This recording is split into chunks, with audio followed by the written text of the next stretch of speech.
Welcome back to the Crosspoints Yay, I'm back!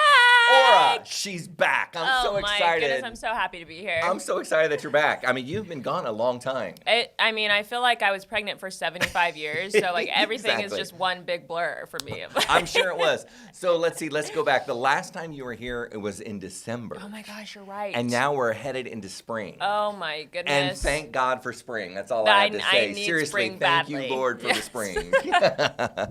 I don't handle the cold weather well. Oh, so. me neither. Okay, I want to good. is it called a snowbird? Yes. Some people who leave every Yes, year. I need to be a snowbird. When I get older, that would be my dream. Gold, yes, right? I Oh, agree. for sure. I agree. I don't need know to if be a that'll ever snowbird. happen, but I would love it. Just the thought of it makes me happy. Me too. So, yes. Well, Orah, so you're back. So tell us a little bit about what happened. Yes. Tell us about your baby. I had a baby boy, Oh my goodness. healthy baby boy. Give us all the details. What I was mean, he was 7 pounds 3 ounces. Is that big or small? It's What's that? medium-ish, It's medium small. Okay. And he was my easiest, no drama right after the birth, which was great. See, boys are awesome. It was pretty sweet. It was pretty sweet. And he's great. He's a good baby. I mean, I don't know. He's a good baby. We're still exhausted, but he's a great baby. Right. Yeah. Okay. It doesn't matter. New parents are gonna be I know. tired. We're Gonna be exhausted, tired. but we're pushing through, and I'm back. I'm happy to be back. Yeah. Now, okay, so let me ask you a question. Yes. How are your girls handling having another boy in the house? I know. They don't really care that he's a boy. They don't really. The oldest one doesn't care about him too much at all. She just kind of complains that he's loud. She's like, that baby cries a lot, is what she says She about does him. not. I was Does like, she he really? has a name, but, and then Cries a that baby lot. cries a lot. I'm like, That's funny. okay. And then my now middle child is obsessed with him to the point where I'm like, excuse me, thank you. Thank you. I'm This is my I know. baby. She's like, I'm going to help feed him. I'm going to do this. You're like, okay, stop climbing on me. Get off. That is funny. But she's so you really think into she's him. instinctively kind of has that mom kind of Yeah, thing she's going on. obsessed with all things babies, and Really? when we go on a walk, she pushes a little stroller of her. Oh, She's so into babies, come on, so that's it's pretty cute. She that's says when she cute. grows up, she's gonna be a mom, so Oh, it's pretty cute. Look at that. I know. And how's your hubby? How's he doing? Is he exhausted? He's good. He's exhausted. Okay, yeah. But he's pitching in a lot. He's a pretty active dad, so it's really nice. We like he's this. not one of those ones. He's that's- woke. Oh, he's a woke dad for sure. Do you like how I pulled that out there? Nice. Yeah, that's good. So he helps quite a bit. He helps a lot, so Okay, it's good. it's good. Yeah, I don't know if I would have been able to have a third if he wasn't so helpful. I'd be like, oh my gosh, this is a lot of work. Well, the question everybody asks after you have your third.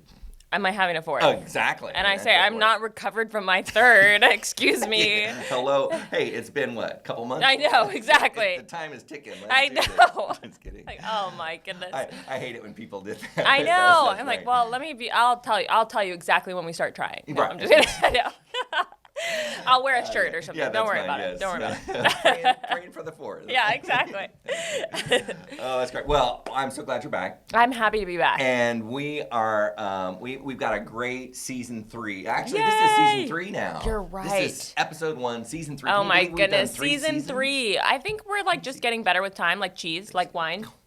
We're Love just so this. good. We age better. Yes. I love it. Well, so today we're going to talk about one of those topics that has been in the news nonstop. Oh my goodness, are you talking about a Netflix special or Well, what are you there talking was about? a Netflix special that I watched Oh, boy. called Pandemic. Oh boy. Have you seen this? I have not seen it, but I don't like the title. Oh, okay. It is freaky. Okay, well, I got to set the stage just for a second real quick. So Okay. Pandemic is about what you would expect. These doctors and medical professionals who are trying to stop and curb the next pandemic that's going to hit the earth. So they're trying to figure out what it's going to be and then cure it. Exactly. Yeah. Okay. And they say it's not a matter of if, it's a matter of when. Oh boy. And Yep. so you walk with these medical professionals that are from America, from Europe, and then I think one that's from the Middle East. Okay. And they bring in their religious perspective as well. Oh, really? How are they handling this outbreak of disease that is happening all over the world? It's Okay. really interesting. Oh, It's like, boy. I don't know, 8 seasons. My wife, medical professional, Yep. she sat down and started watching it, and I was like, oh, you're freaking me out. Totally. I'm like, I don't know if I Totally can watch freaking it. me out. Oh boy. And then I was hooked in one episode. I think that would be me too. I'd be like, I'm not watching that. And I'd be like, well, this is pretty good. It's so true.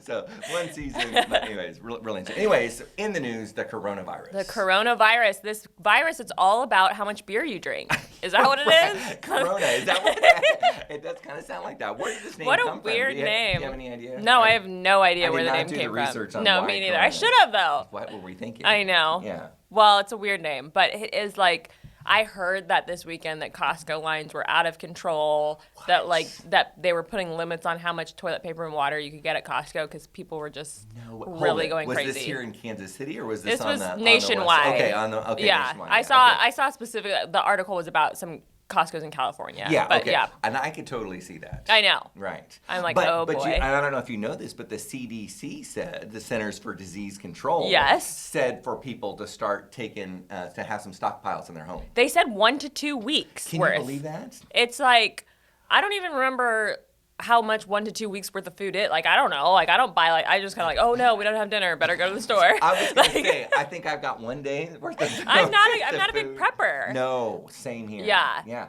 But 1 to 2 weeks. 1 to 2 weeks. That's is a lot of food. I know. Especially for a family. I know. And where do you put it all? Basement food. Right? I guess. And who somebody's going to get a bunch of canned goods, but who really eats canned goods? That's what they say, canned goods and beans and I know. I mean, is the power going to go out? Can you just get frozen meals? Yeah. But I'll tell you this, I have friends in China. Okay. Okay, and they have sent me pictures because they were quarantined. Okay. Their city was kind of quarantined, and so they were limited in where they could go. Okay.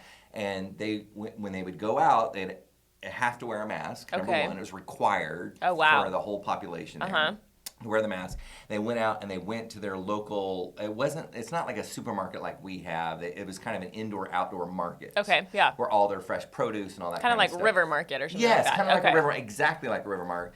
And she was taking photos for me, and all of the shelves were bare. Oh, there was nothing to buy. Well, think about this. Very few things to buy. And think about this, because if you're locked down and you can't go out to work, yes, who's in the fields collecting the produce? Touché. And then bringing the produce in the trucks to bring it to the market, to put yes, it on the shelves. The people aren't there because they have been quarantined. That's really interesting, because I was thinking, when everyone was getting toilet paper, I was like, Amazon delivers toilet paper. Why are you guys stocking up on toilet paper? Yeah, but if those guys aren't available to deliver, then what happens? Then you can just see the ripple effects. Oh my goodness. Wow, that's kind of crazy. Isn't that crazy? Yeah, I didn't think about that like that. In those terms, that it's not gone because everybody's grabbed it. It's gone because nobody's supplying it. Exactly. It's pretty crazy. It's a little disturbing. It is. It feels very very pandemic-y. Right, very pandemic-y. and of course now we're filming this on a Monday, and we typically don't say when we film, but we're filming on a Monday because we've just found out that the second person in the United States has passed away from the virus. Yes. Which is on the West Coast. Correct. Washington, right? Mm-hmm. And they can't determine, there was no contact from, a country like Italy or China or whatever that had the virus. So it's a communicable disease now. Yes. And I heard it was in a nursing home. Right. Which is really unfortunate, because older people are the ones who are the most susceptible to this. Absolutely. Their immune systems are the weakest. Yes. And so they're really vulnerable. Yes. It's really tragic. It is. But it's also had gone to a high school student, too, I think, in Oregon. Oh, okay. So that was kind of interesting as well. Yes. So again, the word is that it's just not a matter of if, it's a matter of when it's going to spread across the country. Correct. Now, I'd like to debunk something that I have heard, I don't know, countless times of people saying, well, the flu is worse. The flu is worse than coronavirus. Yes, let's talk about this for a second. I think it needs to be talked about. I've had those conversations as well. Yes. The flu kills more people than the coronavirus, by far. Because more people have had it. Correct. So far. Okay, right. So the flu kills 0.1% of people that get it. Correct. Not that many. Yeah. So if you get the flu, 0.1% is going to die. 0.1%. That's a really small percentage. Yes. I mean, again, this is why they encourage us to get flu shots and all of those things, because it is so widespread. It is. Which is to your point. Yes. It is widespread not only in America, but all over the world. All over the place. Right. Okay. So of the people who get the coronavirus, 2% die from it. So 0.1, not 1%, 0.1% versus 2%. So it's like a 20 times more likely to die if you get it. Right. The coronavirus than the flu, if you get it. Yeah, and let's be clear, they still don't know all that they need to know about the coronavirus. Correct. We don't know really how you get it. We don't know. I mean, we don't know even if they're being able to understand exactly how many people have it. They have these testing kits, but they really don't know. And it's taking a long time for the tests to come back, so it's spreading before. Yep. But I would say, like the flu, I've never had the flu. You've not? I am 31 years old. Okay. I've never had the flu. That you know of? That I know of. I've never been tested positive for the flu. I could have had like really bad colds that were the flu that I never knew were the flu. Right. Totally. So, I want you to know. Yes. So in December, at the end of the year, this year was the first time that I felt like I had the flu. You did? I'm serious. And Did you get tested? My wife went and got tested, and it was negative. But then she got worse, and then we weren't able to get tested. And I got sick right after that, and it was the worst sickness I've had, I think, in my entire life. Oh my gosh! So you're pretty sure it was the flu? I'm pretty sure. Okay. I was laid up in the bed, my whole body ached. Oh boy. It was horrible. I was in the bed. You couldn't do anything.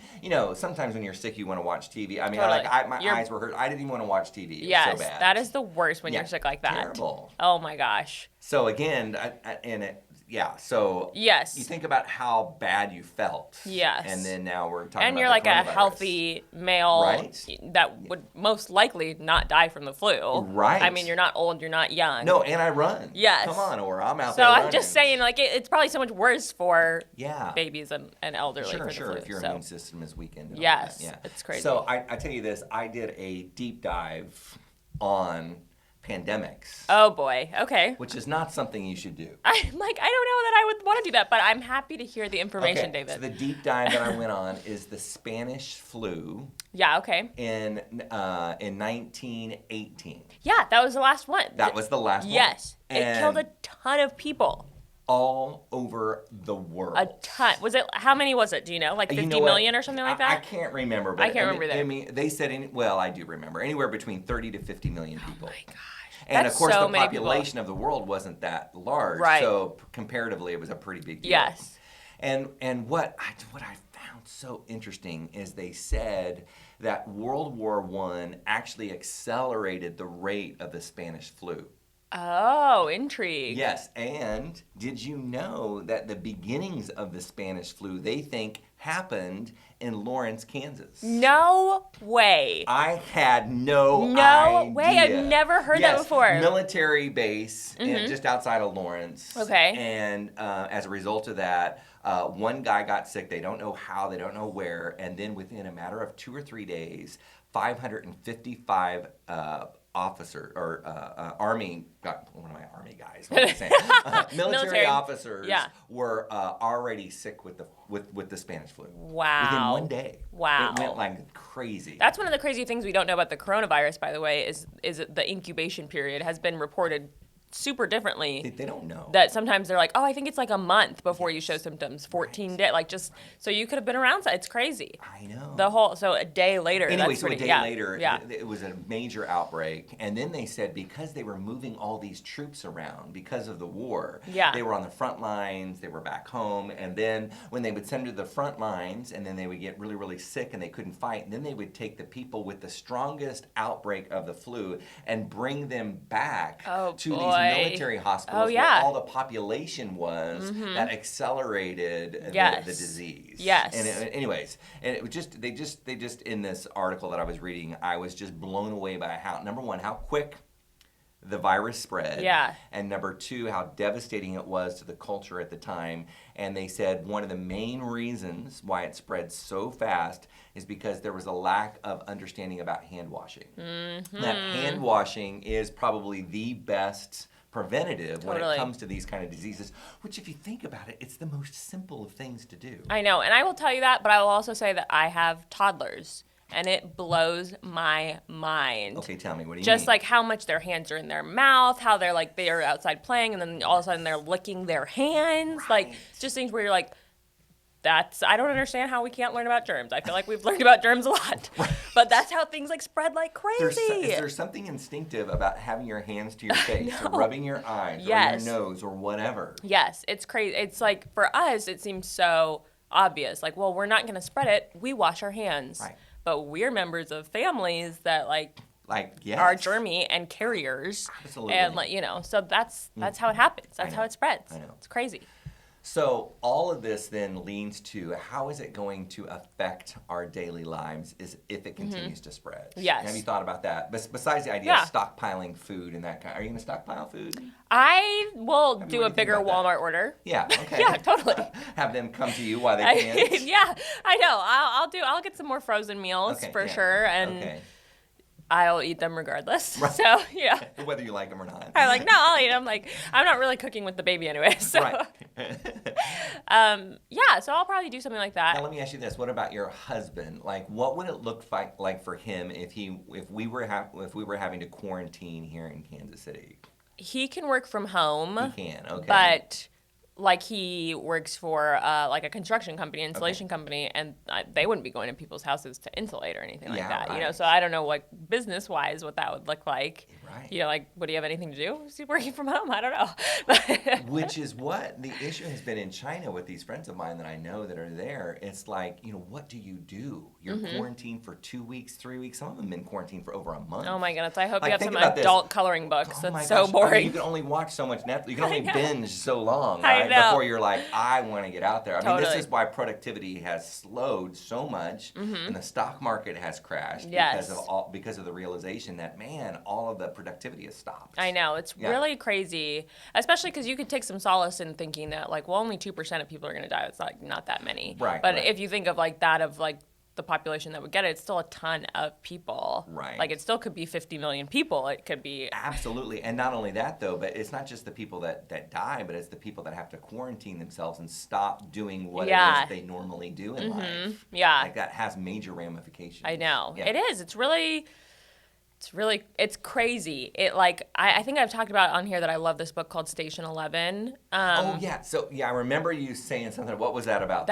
It's a fiction book about a flu that overtakes the world and how it just kind of shuts everything. It spreads so quickly. It shuts everything down, and it just becomes more of like a post-apocalyptic kind of world. Very interesting. I know. I'm not saying that's going to happen at all. No, It's fiction. It's a fiction novel. Right.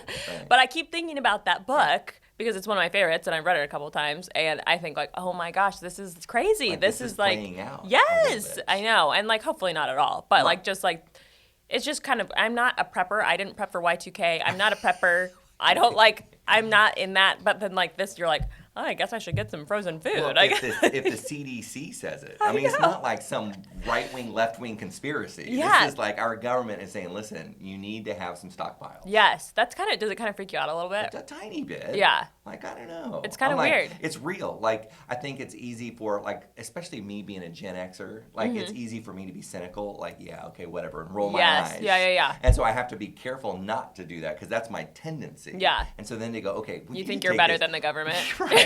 We need to take this seriously. Yeah. Right. Yeah. Do you remember any other time in your life where something like this where you've been like, oh, I guess the government says we should stockpile? Or is this the first time in your memory that this has happened? The only thing I can think of is Y2K, like you said. Okay. And then it wasn't like the government saying you need to stockpile food. I never heard that. Yeah. So this, in my 50 years of life, I've never heard anything like this. So what would happen if we did kind of shut down? Like, what would you like beam?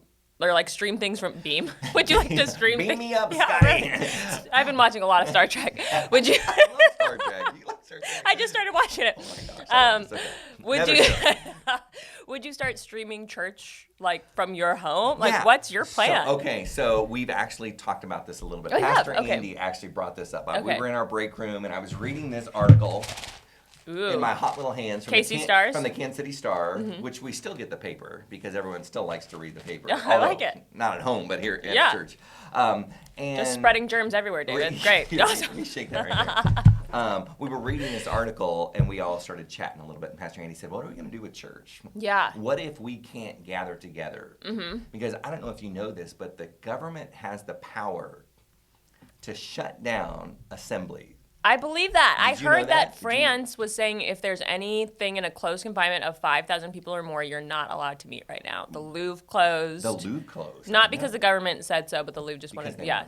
But I didn't know that the U.S. government would do that too. The U.S. government has the authority. I went online and did a fact check. Oh, okay. The President of the United States. Yes. In circumstances where there is public safety threats. Oh, boy. He has a ton of control. Okay. And he can implement all kinds of ways in which to keep people from congregating together. Okay. Including churches. We think about separation of church and state, but no, he has the power to do whatever. Wow. Which, of course, we would want to. The last thing we'd want to do is to continue to spread the virus as well. But to your question, like, okay, well, what do we do? Yeah, what are we going to do? Which is why I'm so glad that in the last several years, we have really begun to do our podcasts. Yeah. Our online streaming on Sunday mornings. True. So, my thought was that maybe we would have just a few people have our worship team come up and lead worship still. Yep. Okay. And I would preach to the camera. Wow. So you'd still come to the church to do all this? But it would just be essential personnel only. Yes. It's almost like, isn't there a church that does that, like a Life TV or something, like that? Yeah, LiveChurch.tv. Yeah. And they do that, although they now film it in front of a live audience. I think there's like 400 or 500 people there. Gotcha. Okay. So they would have to change too. Back in the day, they didn't, but now they do, from what I understand. Okay, so it'd be a stream. But yeah, we would stream it, and we'd stream it live and have that ability and to say, stay home and be safe, right? Yes. Yeah. I kind of think that I'm more paranoid about like my kids getting anything than like me for my hygiene. So I think for sure. What would you think if like all of a sudden there were like a lot more kids in the service because people wouldn't want their kids back there with a bunch of other kids? Do you think that would be something that would occur? Rephrase your question. I don't think yeah, so like that. Maybe I don't want my kids playing with a bunch of other kids back there because they're all going to exchange germs. Right. So then I start bringing my kids into the service. Oh, do you see into that? The main service. Do you foresee that happening with a bunch of people bringing their kids into the service? Ooh, I could totally see that because again, when all those kids are in the same environment, they're playing, they're touching. Petri dish. It's just whatever it is. Yeah. Yeah. But I would think that if we got to that point, we would begin streaming services if it was that kind of a fear and worry. Yeah. I don't know, maybe. It's kind of hard. We don't know. Yeah. But we want to prepare. Yes, totally. Yeah. Yeah. So I think at the end of the day, though, regardless of what happens, and if we ever get quarantined or we don't, or they figure out the cure or whatever to this thing, we can't live in a panic mode. Yes, right? Correct. Yeah. So how do you keep yourself from not being like panic stricken? I think if you're anxious about it or whatever, you can do small things to like try to get control of it. If you feel like that would help you, if you feel like if you feel like getting canned goods would help you, feel free. Yeah, if you feel like following the government's request, feel free. Please do. Right? Yeah, exactly. And then just trying to stay on top of your hygiene. But other than that, you're just kind of praying that God keeps you safe. You're just kind of like, well, I'm gonna do what I can, so I'm not dumb, but I'm gonna like also cast my cares upon the Lord. Because at the end of the day, our life really is in His hands. Yeah. I mean, this really is the attitude of faith. Yeah. Not that we throw caution to the wind and we do whatever, but that at the end lick of the day. your hands. Yeah, exactly, all that kind of. But at the end of the day, we have to say, God, this life is not all there is. I'm in your hands, and whatever comes my way, I'm going to trust you. Yeah. Whether I live or whether I die. I mean, that's what Paul urged us to do, right? Yeah. As we place our trust in Him. Yeah. I know. We're not quite faced with that too often, are we? We're not, and it's weird to think were you planning on sending any missions teams out that are not going out? Has anything changed for you at the church? That's a really great point. Like we have a trip planned to go to Taiwan. Okay. Okay, and it's just a small team. It's actually a pastoral team, and we were going to do a kind of a conference for our missionaries in kind of that Asian area. Yeah. And at this point, we're thinking about postponing it because of all of the issues going on. So again, we want to be safe. We want our missionaries to be safe. Yeah. So we want to do the practical things, but at the end of the day, too, we also want to live not in fear, but with I know. faith, it's really interesting. And it's a real tug of war, right? Yeah, that is. It's really, really interesting. So. Well, I am definitely praying over my family, and I'm also putting in a big Walmart order. So I feel like doing it all, covering my bases. So there you go. Get your canned goods. Yes. And cast your cares on the Lord. There we go. I think that's the best practical advice that we can give. Yeah. And honestly, really praying that it's not as bad as maybe the government thinks it might be. I know. And the flu comes in seasons, so maybe as it gets nicer, this would also it'll decline quite a bit. That's right. We don't know. Yeah. Yeah. So.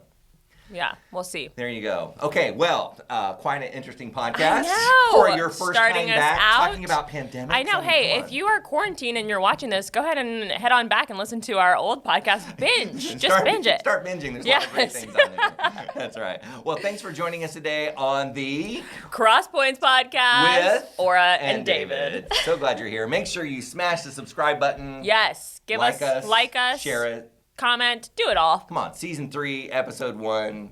So glad you're here with us.